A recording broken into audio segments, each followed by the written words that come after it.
We have about 10 days left of our lockdown, but there's a lot we still don't know. We don't know for certain if the lockdown is actually going to finish on the day we've been told it will. It may be extended, or it may be changed. The lockdown may be lifted to one degree or another, but much of it may yet remain in place. There's a lot we don't know. The experience that many of us are having at the moment is one of disempowerment, of control, maybe even freedom being taken away from us. We live in a democracy, but even so, we can't control the government, we can't control other people.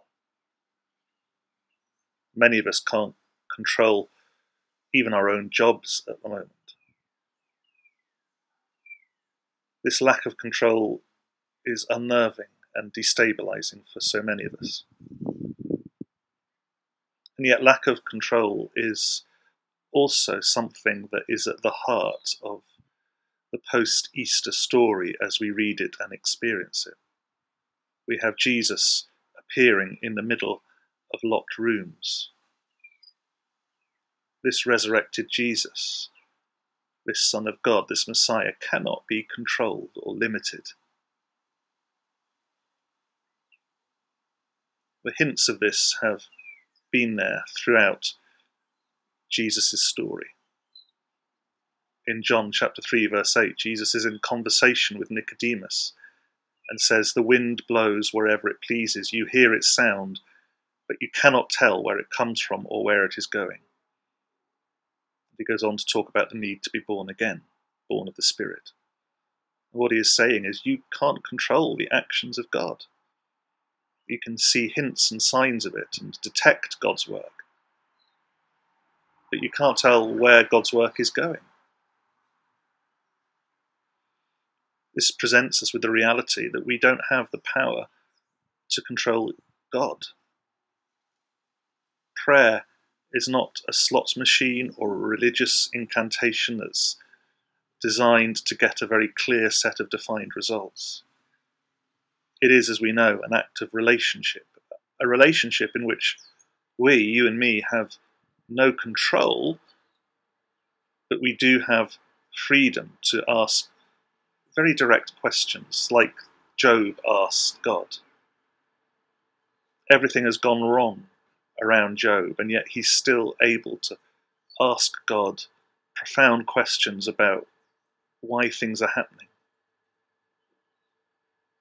But he gets no answers.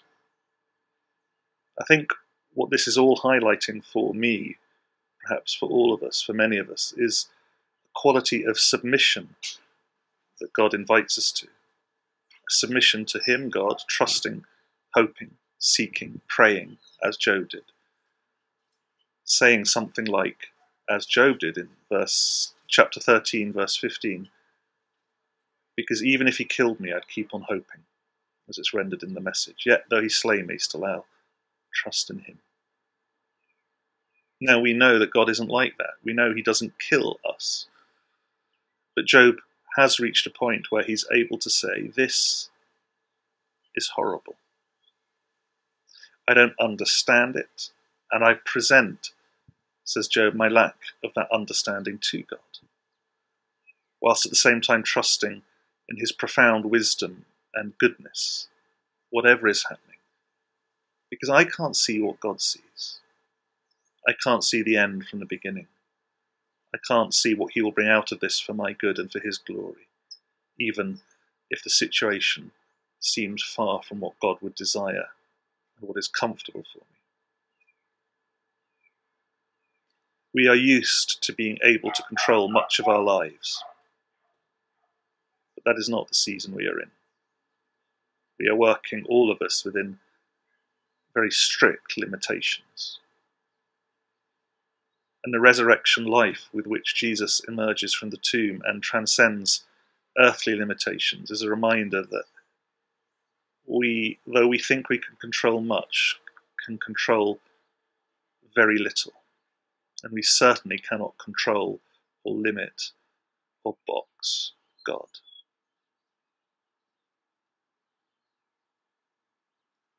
The best we can do really is point towards Jesus as we've seen him and say, God is a bit like that.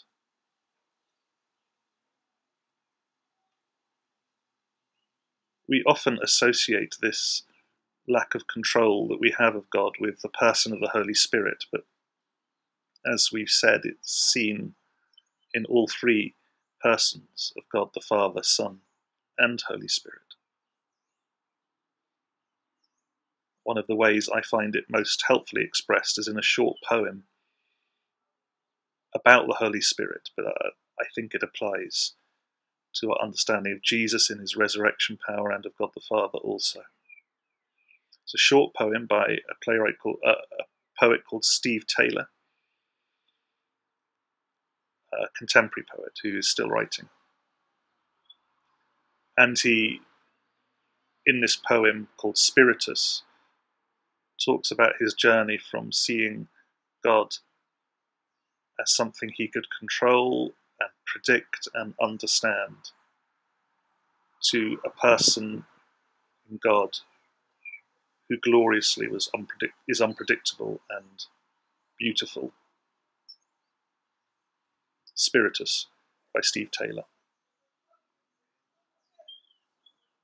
I used to think of you as a symphony, neatly structured, full of no surprises. Now I see you as a saxophone solo, blowing wildly into the night, a tongue of fire, flicking in unrepeated patterns.